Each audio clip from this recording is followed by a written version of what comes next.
I was very fortunate a number of years ago, in about 2007, to be giving a talk for the New York Open Center in Spain, and it was on Alfonso the Wise, and it became about Hildegard of Bingen as well, because I started to recognize that they both, in their historical frame of reference, which was very much in keeping with the conference, embodied a type of alchemical queen and a type of alchemical king, and that Hildegard became very much a part of this. And she, as I went deeper and deeper into her art and into her story, it turns out that she is a sphericist, and that all of her visions were based upon orbs. And Hildegard is quite a remarkable being because she had visions. She was a remarkable woman who she was everything from an exorcist to a dramatist to a musician, a playwright, a poet. She wrote on all sorts of subjects because what she would do is that from an early age she was enwalled in a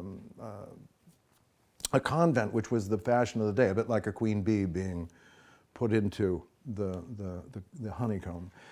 And in that, she became quite renowned for her visions, and she would fall into a type of illness that was very uncomfortable for her, but she would come out of it, she would recover, and when she did, she would have remarkable visions.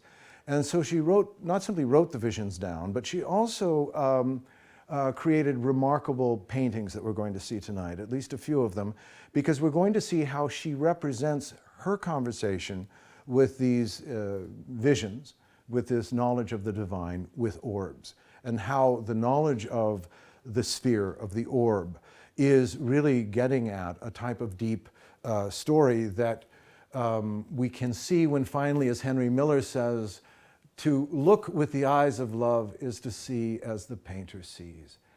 And part of this is about when we ask these questions, we're asking can we fall in love with the question? Not sit on the outside of it and critique it, but really ask, where will this take me? And that's really the basis of all creative engagement. And I wanted to read this Albert Einstein quote just to really couch it in terms of how every being of imagination really is on the same page in their own language and in their own way. Because tonight I really want to talk about this as our opportunity to put the story together in a way that creatively and imaginatively inspires us, rather than defensively where we think we're trying to say it's about something. No, it's actually a tool to see where this takes us. So he said, everyone who is seriously involved in the pursuit of science becomes convinced that a spirit is manifest in the laws of the universe, a spirit vastly superior to that of man, and one in the face of which we, with our modest powers, must feel humble. And this is part of the approach to what I'm talking about tonight, is a sense of humility, a sense of not knowing. In a way, as a gardener approaches the soil when he plants or she plants, it's really being responsive to the soil, trying to understand the conditions and not to critique it from the outside. And this is why I said, if you truly believe that your opinion matters, you have been dumbed down. And this is a key for our culture, because we are being cultivated to have opinions. And the key of the magic or the false, the optical illusion of an opinion is that once you have an opinion, you cease to think and you take sides. You begin to defend an opinion, which means you think even less because you become more stridently against what you have an opinion against. And what this is like, as I say, is standing in a library, being angry at certain books and certain authors, furious that they are there, and the librarian says, you know what, darling, it's not about what books you like or don't like, or what authors or gods you reveal or you relate to. It's about the conversation of what does it mean to be human. And that takes a whole library. And it takes every book in the library, not just the ones you like, but all of them. And that's why a lot of this today, and what we're going to see with the orbs, it takes place in my home. As the hieroglyph of the human soul that I painted upstairs, and I'm painting still, is saying this is domestic space. So the questions now that we are being asked, because I'm convinced this is a deeper type of science, that is asking us to look at what is belief. If I believe, I have to justify. Can I move beyond belief? Can I start to hold a sense of wonder? And this is when we move into what we as actors do professionally, which is suspend our disbelief. As I say, if I play Hamlet, I know I'm not Hamlet, but if I don't know I'm Hamlet at the same time, I'm not a very good Hamlet. So the question is, how do I hold both myself, give myself completely to a character, in a sense to shapeshift, to become another consciousness, and yet to retain myself without being swept into madness? And a lot of my art could be really begging the same question. How did I get away with this without going mad? How much unconsciousness can pour out of a person without it just loosening the rivets? And luckily, being an actor, and at this stage of my life, being a father, being a husband, being a friend, having community of as I say, shared enthusiasts that we are more interesting than we think. We just have to put the story together for ourselves. And if you don't like the story, very well, that's how you grow your garden. And in this garden, we'll grow it this way. Thank you very much.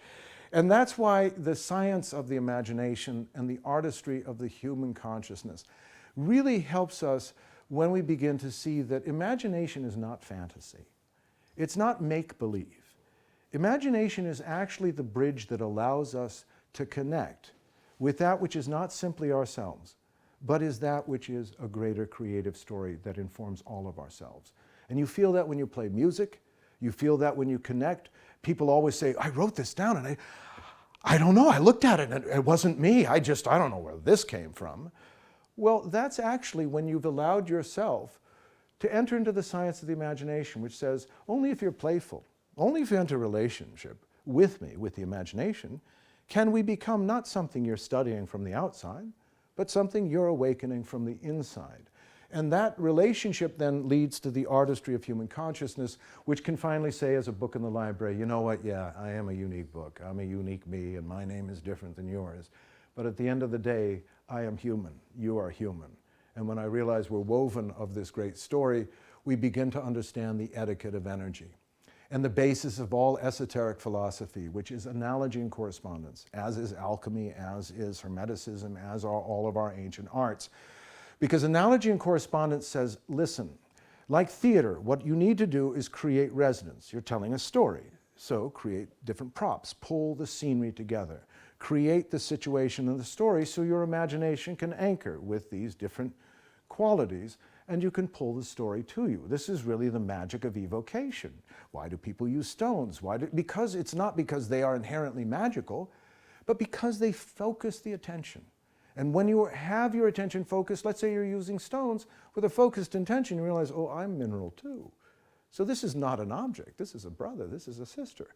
And I like that story. And just for today's story, I'll allow this to be animate. And that's what the creative consciousness does. It says, listen, when you go into that room trying to figure out who you're playing as a character, no one can help you. You don't know how to do it, they don't know how to do it. You have to start playing, you have to start seeing what happens, and you have to be willing to make a fool of yourself. That's why play, which we become very afraid of when we become all grown up, allows us to forget that underneath our discovery, certainly as children, we realize that it was what we put into the story that we got back. In a sense, if we didn't climb the mountain, if we didn't climb that tree, it wasn't going to be climbed. We had a kind of one-to-one thing at that point. And this is where we understand the etiquette of energy, meaning that what we put into a question, into our story, comes back to us. And if we understand analogy and correspondence, we'll start to see this story that for tonight begins 900 years ago with St. Hildegard's eternal vision. And we're going to start to see, I wanted to include her paintings, and we'll see the mandala here, but we'll also see her relationship to the orb, because her story of the orb is you're not looking at empty space. That the orb, whether it is the mandala, whether it is the blossom, whether it is, as we'll see here, the living tree, do you see we have the circle and the different seasons, meaning that humankind, this cross of matter, is not a line, but a sphere. And when we understand or we stand in this, understand it, then we become the tree. The top of the head becomes the branches. The roots become our feet. And we begin to stand in the center of our experience. This is one of the reasons why Hildegard wanted us to really consider the truth that each of us are a living atom. We are a living orb. We are a sphere. And when we think of the auric field, we know that we are a sphere. We know that we are a toroid, which also plays into the story of the apple, which is a toroid. Do you see how all of these symbols, all of these qualities are trying to say the reason why it's not a study of which one's right, you know, which symbol or which person, but actually it's a way of understanding and languaging our experience that begins to help us understand, as we see here. This is a quote of Hildegard's. "There is the music of heaven in all things, and we have forgotten how to hear it until we sing. There is a music in all things, but we forget how to hear it until we sing." That's the imagination. That's the creative will within us saying, express it. And what I like is, and I tell people now, at least where you live, where you can close the door and say, this is private space.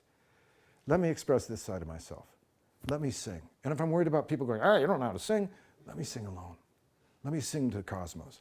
Because I've learned that if you write a poem and no one hears it, you know what? Creation does. And that's important. That's our first relationship. And this is why she also said, the soul is a breath of living spirit that with excellent sensitivity permeates the entire body to give it life. Just so the breath of the air makes the earth fruitful.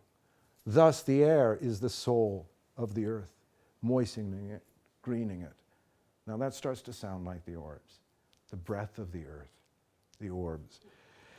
And this fascinated me because, again, she in the Chavias writes about the embodiment of the soul. We're going to see this image of the orbs and the eyes coming down this tube into the woman. Now she says, and this is from a vision, within the woman I perceived the lineaments of the human form, and as through a funnel, the grand high craftsman drew a wanderer. She called the orbs wanderers.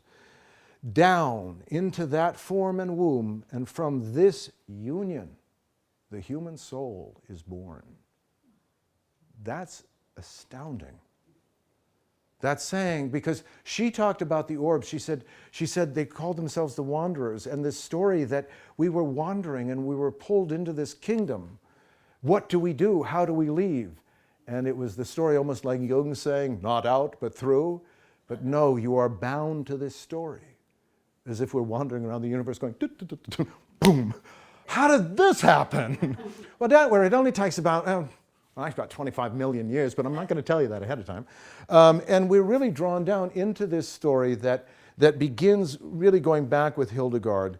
And now we'll jump forward into the orbs. This is a Codex Tor. This is an image of mine in a book of mine. But I started to realize once the orbs started to manifest how much my work intuitively, and I think a lot of people's work, has orbs in it. You know, this sense of the sphere. And when we don't look at that as just meaningless representation, but actually a type of emissary, a type of saying, look, if you think of me as part of a language, you'll begin to understand who I am. Now we're going to open with Carla and the orbs upstairs. Carla was reading a book about Gurdjieff and about the communication of sound and this and light and being. And she goes, and she said, I see something out of the corner of my eye. Go get the camera. So I got the camera and I see a lot of things. Well, I took the camera and a bit like you looking into the mirror, there was this sense of... And I just have to explain one thing. I had been in Mexico and the lights are very low there. And so a girlfriend of mine had given me those lights that you wear on your head to read. And so I was using it for probably the first and last time that night, reading, because the light's not that great up there either. But I was reading something that made so much sense to me. It was about sound therapy. And I'm like, yes, and this is so right. And I found with the orbs, especially when you're happy, joyful, those aha moments, whatever. And we really hadn't had that much experience with the orbs at that time, but I could literally see them, and I certainly did not want my picture taken. I looked horrible, but I said, Leigh, you have to get the camera. Get the camera. So, is that the famous picture of you? And I did, and... Is that famous picture with you? yeah. this is this one. When I took that picture, it was just, I was expecting to see Carla, and I suddenly saw this, and I thought, oh my God. So we start to see, and I love because in a way the third eye, the Ajna chakra, I thought I would like to get this illuminated literally, but you see that the third eye. But notice how they are coming. Do you see down? Wow. You can see the paintings with orbs, but they're coming down out of and rising up into and really filling the entire space with orbs. I started to go closer, and Pardon? Was there any music playing? I keep thinking about music upstairs. oftentimes there is, so probably, yeah, because there's the music, the harmony of the spheres, so yeah, probably there was. Well, that's the key, and they're actually going to start to move into conversation with my paintings. And this is why this became so intriguing, because I thought that if you were seeking communion, in a way, we're a very different consciousness, but we share this same vital consciousness as you. It's just we language it very differently. And when we come into your place where there's a mirror and a bar and it's like we can show ourselves, but there's no context. We're just sort of bubbles in the room. What becomes interesting upstairs and with these images is actually it's taking the space and beginning to say, okay, imaginatively, not as a proof of anything, but as a type of creative, explorative germ, can you begin to grapple with the fact, as it says, look at these orbs. They're dense, they have particular sigils in them. It's very fascinating. And as you look closely, you'll begin to see how they really do have different densities. They are orbs within orbs. And they will show us, as we see here, the relationship, do you see, of the light orb and the dark orb, but almost an umbilical cord coming into a larger, more invisible orb. And why this, of course, affects my art is I'm beginning to use this imagery in trying to figure out what this is. Notice how these orbs now are spiraling out of Phoenix Arise. They're quite literally creating this enormous spiral, as if Phoenix Arise has created a stable form. This started me thinking about the science behind this. We have science based on movement from here to there. In a way, we think of exploration as I'm not there, I have to get there, it's not here. And that all of our ancient arts and science were about, as I say, it was about anchoring ourselves as present in the matrix, meaning not to go somewhere else, but to actually amplify, to oxygenate our sense of environmental relatedness. This is, we can think of in a simple term, this is theater, right? We create intentionally a place of ensemble that lifts not one of us, but all of us into a greater rapport. This happens with music, so this is why we don't need new metaphors. We need to look at what we've been experiencing, because as I say, this is primary technology. It's paint and storytelling within the domestic space. It's taking place between husband and wife. It's an intimate experience, and this is, I think, important to the orbs. They're saying we're not the proof of anything. If you need to argue, we're not really there for you. We want to inspire you. We don't want to defend you. We want to inspire you. You don't need to be defended. You need to be curious.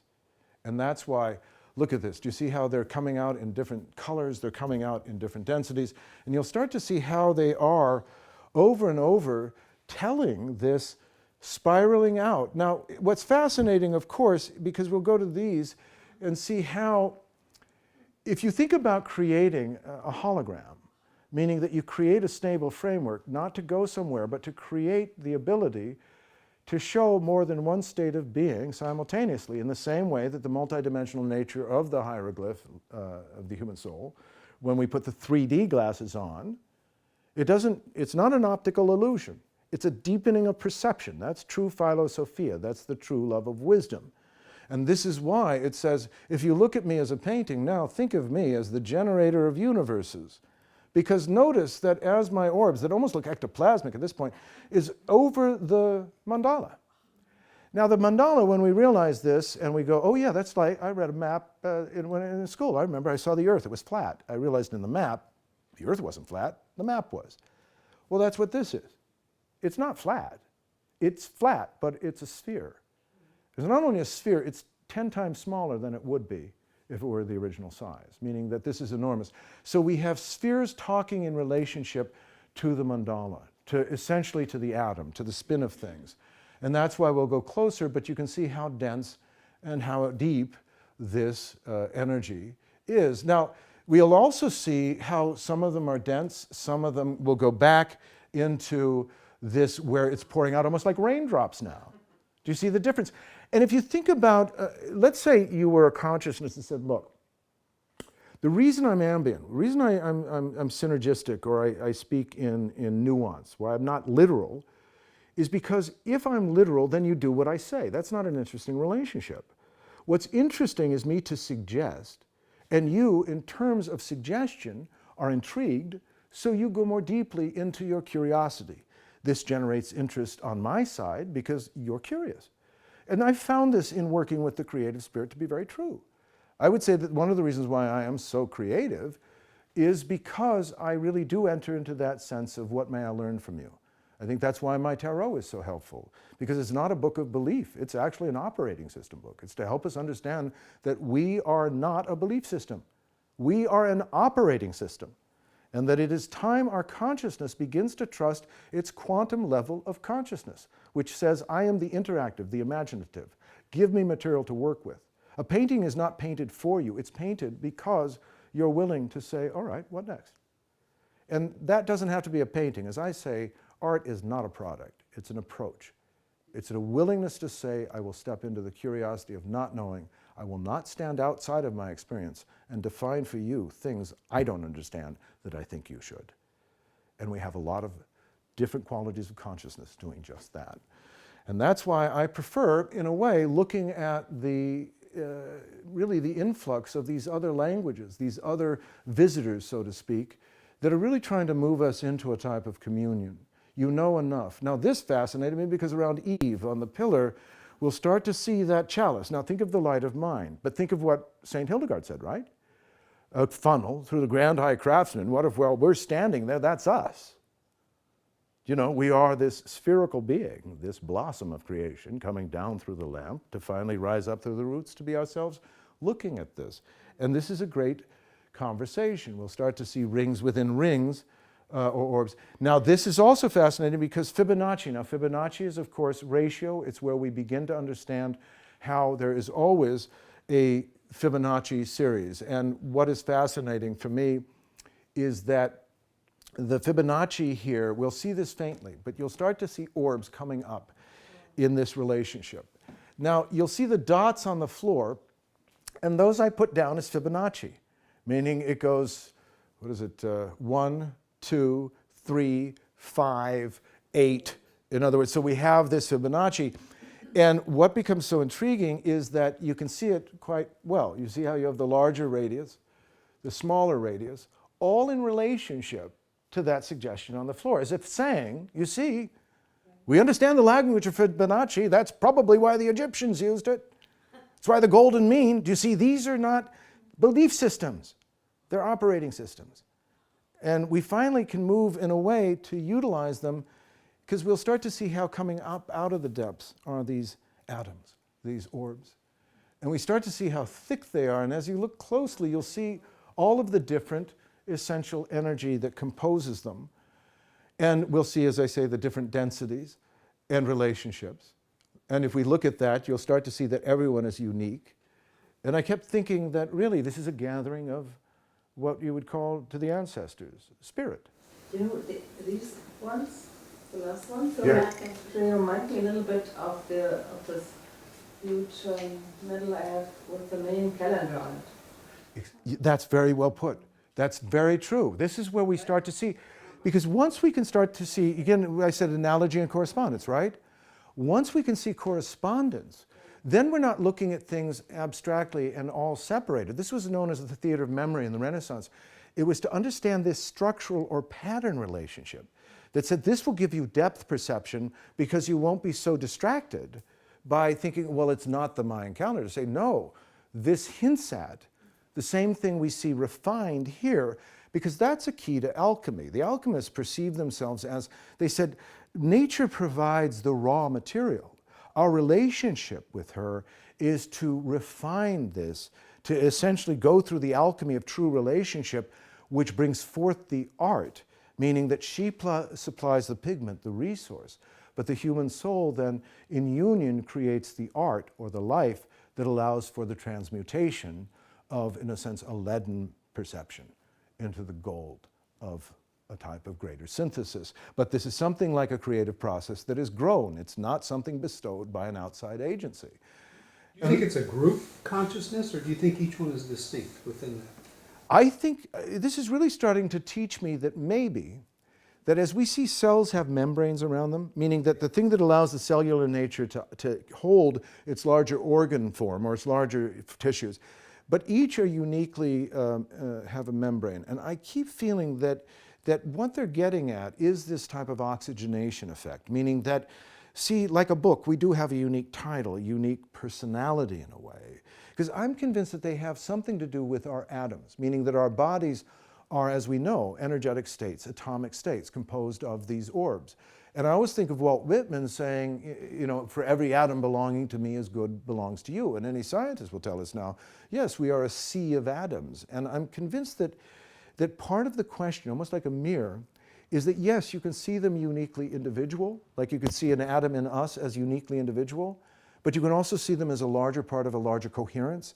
And I'm convinced that maybe the orb in the library metaphor is the book, and that the library, in a way, is the communal orbs, meaning the larger corpus, the larger body that we see in our DNA, meaning that you must remember you are woven of all of these orbs, they are interconnected, and yet you, interestingly enough, are uniquely isolated in your own membrane. It's interesting that you're talking about cells, because the slide before, what the orbs mean to me when I see them are of the female egg. Absolutely. The ovum. Well, you know that you say that, there's going to be an amazing affirmation of what you're saying, because it comes up, and we'll look at this and then we'll get to it, because there's a couple of slides ahead, but we'll get to it. It's actually the life atom. And the DNA in the mirror, why I wanted to show this is you'll start to see the orbs in the mirror. Now, a bit like Alice in Wonderland, the orbs are not outside of the mirror, they're only in the mirror, which if it's dust, it's way clever. But I really think that also you'll start to see the DNA weave. Now that's in front of the painting that creates the DNA. But we'll start to see how dense looking into the mirror becomes this relationship of, again, almost like tissue. I started to think that what if our right angles, really, you know, in a sense, our angles are that everything is an orb. You know, everything is spherical, and we create right angles, we create form, but from an atomic point of view, it is all spheres. And this is why you'll see it coming up out of the floor, inside of the mirror once again, only in the mirror. And again, I was fascinated by the difference in the colors. Do you know, different colors, different densities, again, as you say, the different, like eggs, different beings. And that makes so much sense, because in a way, that's the egg of Hildegard, saying, yes, this egg, this absolute potency is drawn down into the womb, merging with the human lineaments, meaning our unique physiology. And from that union, we become a sphere in time. There's a face in that green. Yeah, and what is fascinating is we see eyes and faces, and the more closely you go, they really do seem to have a great deal of personality. Are they designs within themselves, or are they reflecting your work? You know, that's a very interesting question, and we're going to look at that, because I'm intrigued about that, because this, we're going to understand. Do you see the triangulation there, those white orbs? And you'll start to notice that there's actually shadow orbs that are larger in tandem. So this is actually, now, when you talk about in relationship to the environment, we're going to focus up here, because I noticed that when I went closer, you see, triangulation is a universal language. Remember E.T., math, music? This is all universal languages, which says these are core and instrumental elements of creation. They're not a matter of belief. They are a matter of structural foundational energy. And this is why triangle or triangulation, again using analogy and correspondence, is not a triangle, but a quality of consciousness. And that's why this shows up in triangulation, but also with an amazing sense of humor. Because over here you're going to see my 3D glasses on this ledge. Now you'll note that I've painted a little orb, but the ledge stopped there, so I went under the ledge. So it's an orb with a ledge in it. We're going to look up here and just see how funny this gets, because this is an orb with a ledge in it. And you'll start to see this little face, this little dark eye, and this ring. You'll see this little dark eye and this ring. That's mirroring. That's a very ancient form of communicating. And it's also wearing the glasses. That was the next part of the joke. Then we look at the two eyes and the 3D as if to say, we get it. We've got eyes as well. And this is why a lot of the story, in a way, if you had to talk about this as a type of proof of anything, people would say, oh, that's crazy. But art and beauty are crazy. Love is crazy. The best things that make us human are crazy, but they're good crazy. And if it's not good crazy, it's bad crazy, because to be human is to be crazy. And this is what the orbs try to say. Listen, lighten up. It's not about figuring it out. It's about entering into a conversation. You know way too much and you don't know anything. And that's what I keep getting as a type of story. So lighten up. And I do love that they are here in direct type of humorous conversation. And I have to say, just as when I used to meditate, whenever I'd get really, really deep, my inner avatar is a stand-up comedian. I always knew I was really deep when it was funny. And when I was pious, like with the monks, oh God, I'm only doing that. Because it was never about piety. It was about seeing behind the darkness and difficulty, this exuberance, this sense of, oh God, let it go. Don't take the play so seriously. Begin. Can you go back for a second? Yeah. When you had the larger picture, those two, I thought, are those orbs, or are they really balls? Like, they really look three-dimensional. These? Yeah, so there's an extra pun there about they're the most 3D. That's true. Oh, that's funny. Now you're getting it. Because, you think about, like I've talked to novelists and I say, well, how do you do it? The characters, are they there? And he goes, well, yeah, they start to, I said, you banter with, yeah, they're no, it's like, and if we understand that, that's sort of the creative play of consciousness. It's sort of like when I say our actor's consciousness, meaning the part that says, I don't need to over-identify with it, but if I read a poem, it moves me. I don't need to be swept away by it. I don't have to become something else because of it. I can allow myself to go there and come back. And that's why a lot of this is the story of puns. Puns to the alchemists and the ancient Maya. They were all very great lovers of the pun, because the pun is where we have a double entendre. Do you know where it's not one thing, it's this as well, and you laugh? Guess what, when you laugh, what do? You oxygenate. You lighten up. You breathe. And believe me, if you breathe, you're more receptive to feeling your experience than if you're like this. I don't know, I'm just furious with everything. It's just crazy. Breathe. Oh, yeah, wow. Yeah, who'd have thunk? And so what we're trying to do, and a lot of the orbs, I'm convinced, are, enough with the struggle. Now we see the light and the dark. I've inverted it. Tells you something. All right, the dark and the light. But you see this relationship again, like to the Mayan calendar. And we'll see also the luminosity in here. Now this fascinated me because we're going to see the orb in front of the Egyptian hieroglyph of Geb and Nut that I drew by hand many, many years ago and became thematically part of the upstairs as well. That's what I like. I feel like a puzzle maker that went, listen, I didn't know the pieces fit together. I'm really glad they are fitting together, because for a long time I went, I might just be one of those books that got to the end and went, we still don't know what it was about. So when this happened, now for we lovers of alchemy and the notions of squaring of the circle and all of these ideas, and this is what the mandalas actually do, is they square the circle that are created by Phoenix Arise. But this story of Nut, meaning that the vault of the great feminine, the cosmic mother, that like the library is all being, and within this cosmic womb, we begin to see Geb, the masculine principle, falling back, squaring the circle with his arm and applying this knowledge to the horizon.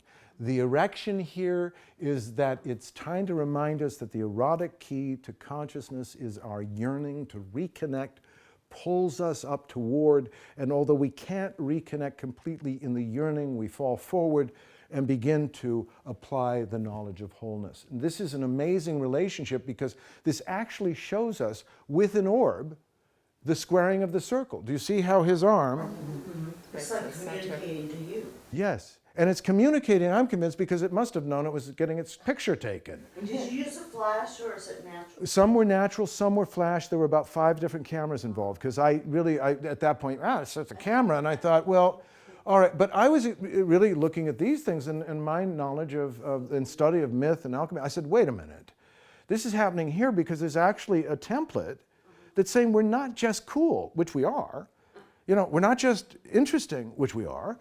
We're actually trying to tell you this story that you are part of this process of squaring the circle of lover and beloved, and that the orbs are returning. Now, I love this, because here they're coming into the studio, but we'll start to see they're sort of in a trail coming up. You see, do you see they're following? It's like, just going one to the next. And we'll start to see how they come up and how there seems to be a type of multidimensional effect. Now look at the face there. Do you see that happy little guy looking back at us, almost smiling with one eye? How are you, kids? You okay? Come on, it's not that tough. And I like that because this also, we think of the maze, we think of, but we also begin to look at energy, because the point Kuan Yin was making that this began with, she said, we make the mistake to believe that energy is objective. We must begin to appreciate that it is sentient. All is consciousness. All is aware. Yeah. You know, the highest ancient hierarchies are the seraphim, the cherubim, and the thrones. And in a way, the thrones are in art always painted as wheels. In a way, it's like... That's very interesting. Yes, and these are wheels within wheels. And if we think even more deeply about this home, we have the wheel of the major arcana in black and white. We have the wheel of the mandala from Phoenix Arise above. And if you think about holding these qualities, saying that it's all part of home, Ascension wasn't to leave and leave home. It's to actually balance within all of these different, essentially, rooms of the psyche that demand all of these different languages, to finally hold the relationship. And I think that that's why the orbs happened upstairs primarily. In a way, they happened in the room that I believe has the type of relationship you'd say if you looked at a piano for thousands of years you'd built and you didn't know what it was for. You know, and you keep going, should we build another key? Do you think we should, another pedal? I don't know. And finally the piano goes, listen, idiot, you're done. You don't have to put another key, you don't have to add another archetype, you don't have to tell another story. This is a template, meaning that you will finally begin to push the keys. And that's why I think the orbs are saying, look, the art is established here. Do you know, and so I was simply taking pictures around. I took about 530 pictures, and I started to, I thought they were drops, but actually I looked closely and I started to see that they have cellular shape. Now, what is really interesting, and why I put this is them coming up out of this visage of Christ that I painted on the floor. Now, I have to tell you, when I worked on Sophia, she was dissolving. Mothership was again dissolving. But the Christ here wafted with sorrow. I mean, I can only put it that way, sorrow. You know, like in our soul is this lament. And I thought the orbs are, you know, almost like, but there's joy, there's this, and yet I breathe. You know, there's something beautiful about this story that's trying to really get at, it's not about figuring out what these are or aren't. It's about beginning to do what they're doing, because this and the orbs, you see how they're starting to fly apart there? Well, intriguingly enough, that's exactly what the painting behind is doing. I took the orb and pulled it apart. It's, in a sense, supernovaing. It's mirroring there in relationship or communion with that. And that's coming out of the mirror, seeing this sense of here they are. Do you see? They're coming again out of the mirror. And again, with a type of cellular aliveness. And the watcher in the mirror. This becomes, as we see this figure, this watcher figure, it's the watcher language that revealed itself on 9/11, and I began following it like a musical weave, and it's become the painted cave, the library, the studio, the 3D environment. But this watcher, now, this is what's interesting here, is I photographed into the mirror, and we'll see in the background an 8-foot hooded figure, that figure in the background, and he's only in the mirror. Spooky. Look at the face here. Well, as I say, what's really beautiful, and where I would counter that, I'd say if this was manifesting in a type of carnival environment, yes, but it's manifesting in a great work of art at home in intimate space, and that's the place we don't lie, because great art is never an optical illusion. It is inherently beautiful. Do you see? This is why we must begin to battle for our metaphors, and to say it is crazy to believe otherwise. Yeah. You and Carla were in the studio, and you were like, you were away for a long time, so you came back. You both were so happy, you know? Yeah. It was your joy and your happiness. And I rather feel like this is why everyone's invited in the library. The library's not about canceling, oh, those are the bad people. The library's actually saying, no, what if it's all inclusive? Meaning, what if we have to stand in the shadow of ourselves, meaning we don't know who we are at the end of the day? Did you go back to show that though? I mean, the watch in there, I didn't even notice that. Oh. Well, Leigh The is watcher so, is unbelievable. Leigh can see, look at how he is in Do you see how you see the face? You can see how it's created. Wow. But what are we created of? If you stripped away our body, our form, we would be what? The same thing. Water. We would be atoms of water, mostly. What is this? Atoms that look like water. Now, isn't that communion? I see a face, like I see eyes and nose. Yes. Yeah, it's Wow. And what's very interesting is where it's standing comes to exactly the same height as the figure on the stairs and the figures in the mirror, 8 feet tall. And what's interesting there is what's behind that is not dark. So it's creating its own. Oh, I see. Do you see? It's not like it's just like the other albums. It's light. And that's where we see the watcher in regards. But we'll see here how there are orbs going into and through that entrance. And this is where I started to realize this relationship here they're coming out of Phoenix Arise.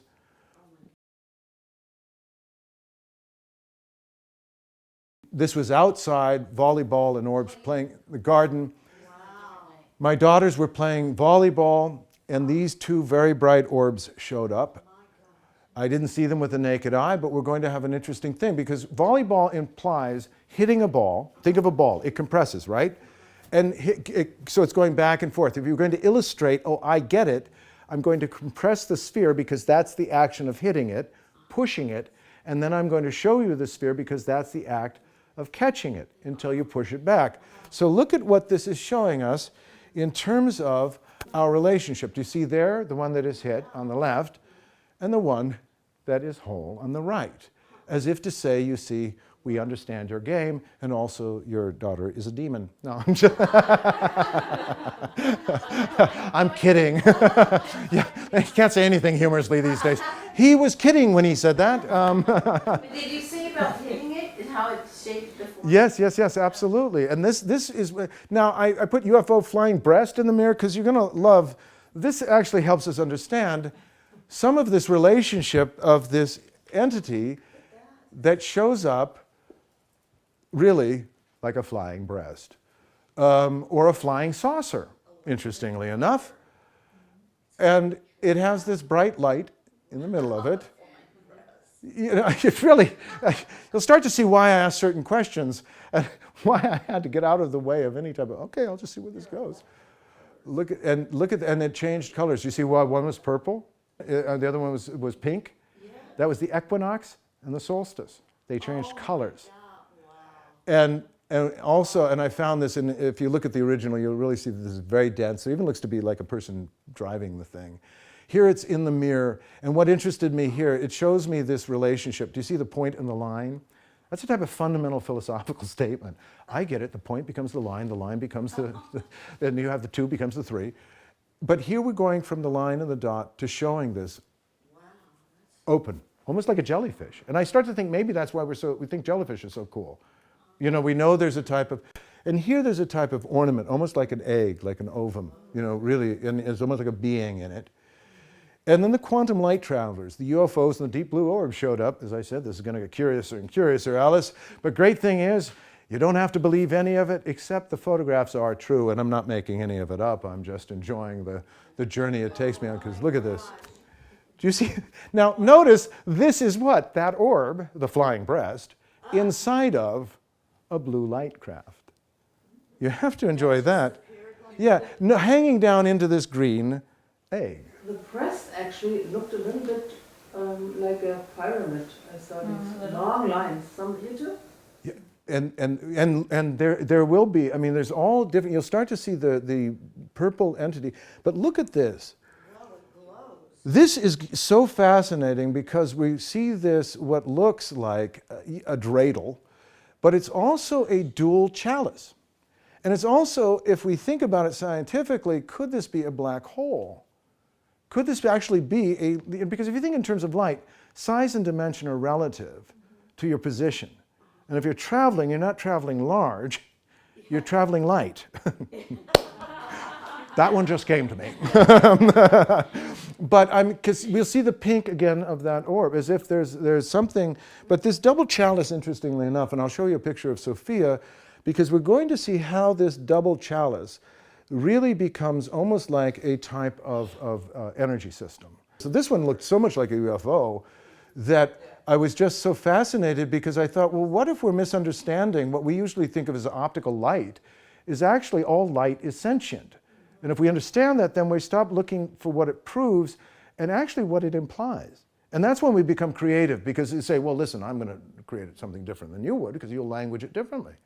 And that's the great gift we give to each other, not who's right or wrong, but actually how, if we explore this together, can we continue to add to our conversation. Here we're just seeing deep blue orbs. We can see them in the mirror. We're also seeing almost no type of electrical energy, these rings, these spheres. And we'll see how, again, this is almost out of a line, you know, as if it's finding or moving. And I really do feel for the imaginative, these are images that are to help say, well, let's look at, and this is why these images, I started to say to infinity and beyond the art part, because here we're going to see the orbs, we're going to see the relationship. In the question of this orb, you can see here's the orb.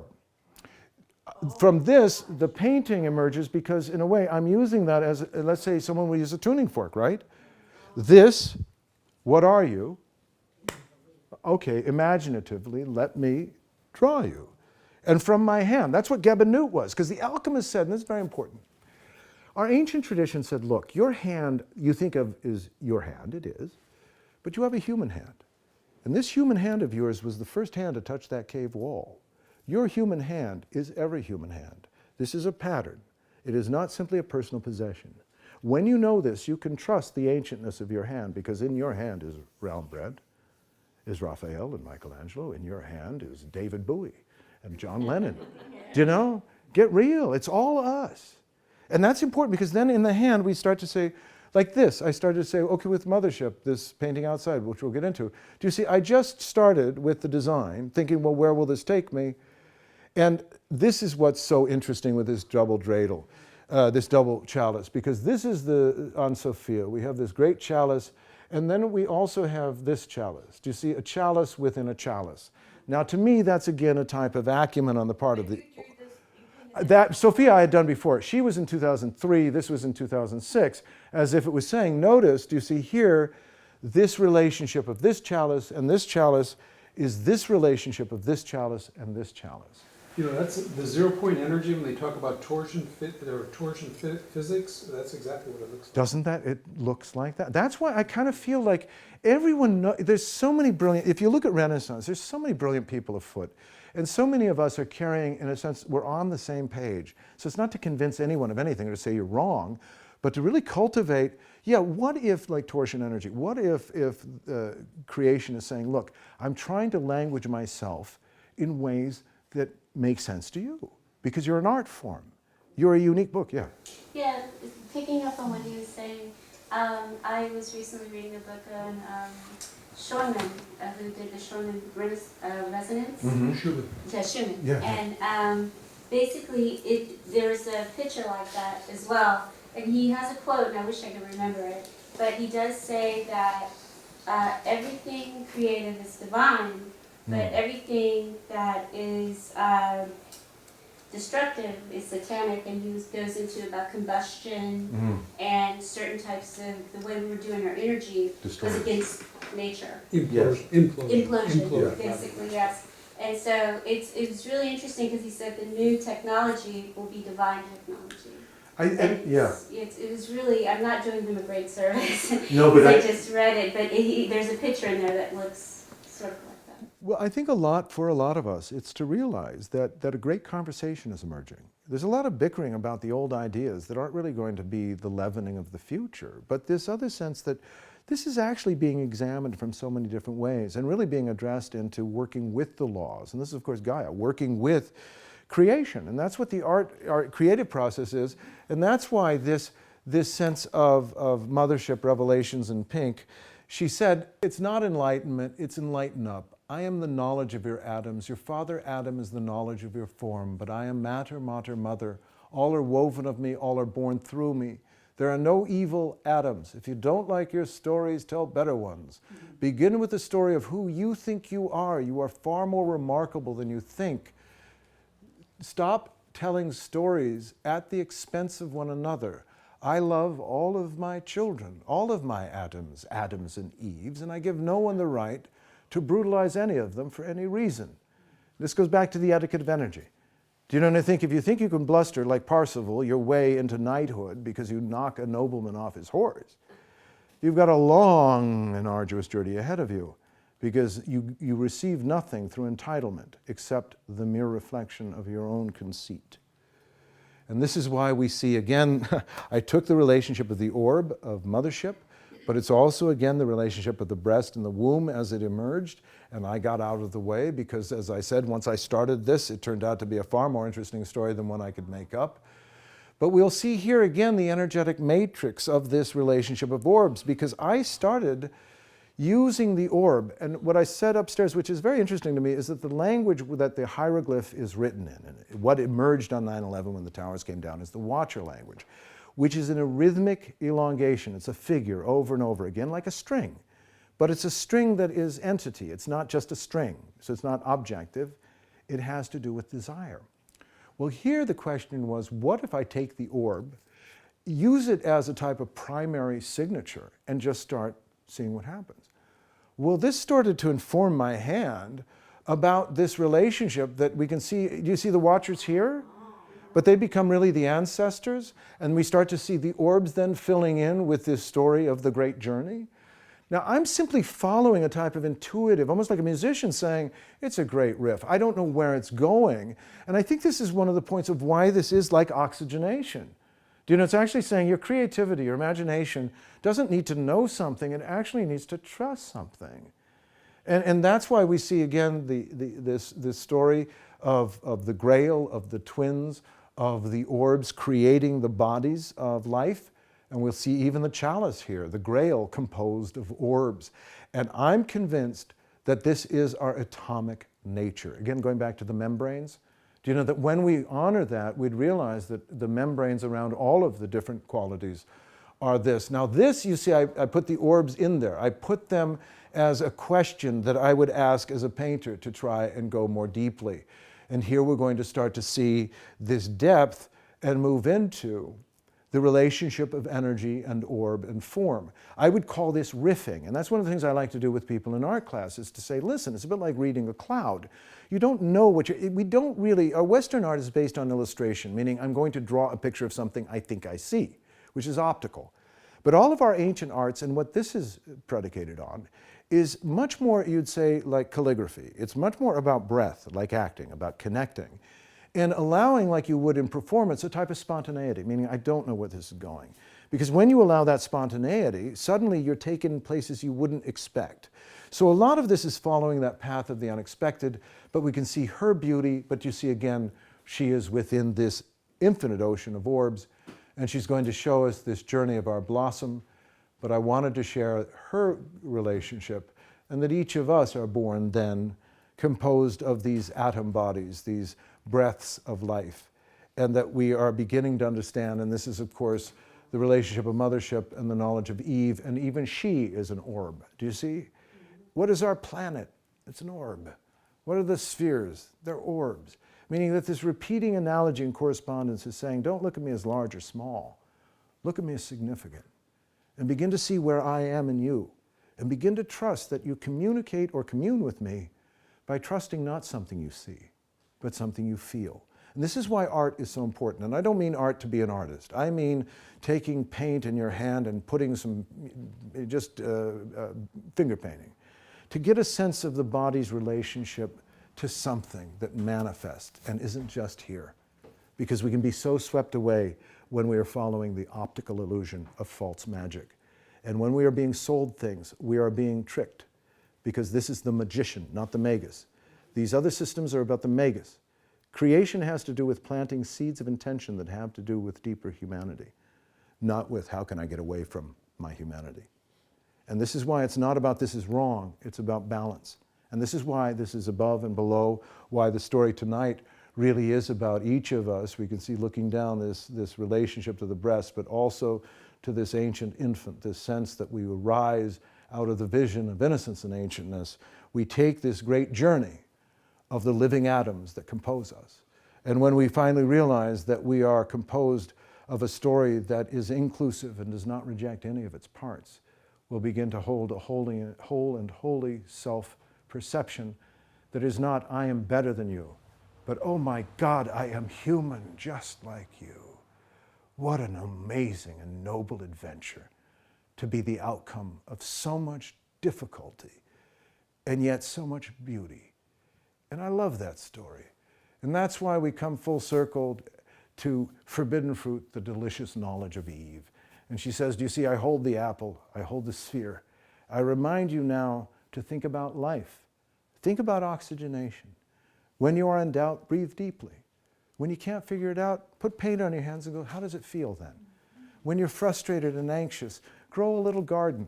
Because maybe this is a time where, like in the Second World War, you know, we grew victory gardens because we knew that our produce wouldn't be supplied by somebody else unless we did it. And I kind of feel like that's where we're at. And because this is home and intimate, it's not something big. It's not something to convince others with. But to stand in the sacred space of where you live and say, to me, this matters. And even if you say it doesn't matter to you, bless you. It doesn't matter to you. It matters to me.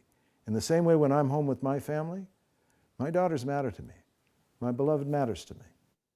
And it doesn't matter to me whether it matters to you, because you have your own home to deal with. It matters to me, but we've all come from a place of it matters. We will become great artists of consciousness, and the orbs will say, ah, now you're breathing. Now you're having fun. You'll tell a story you finally like, and when you do, you'll finally find your way home together. So that's the end of my talk. Let's dive into some questions. So thank you.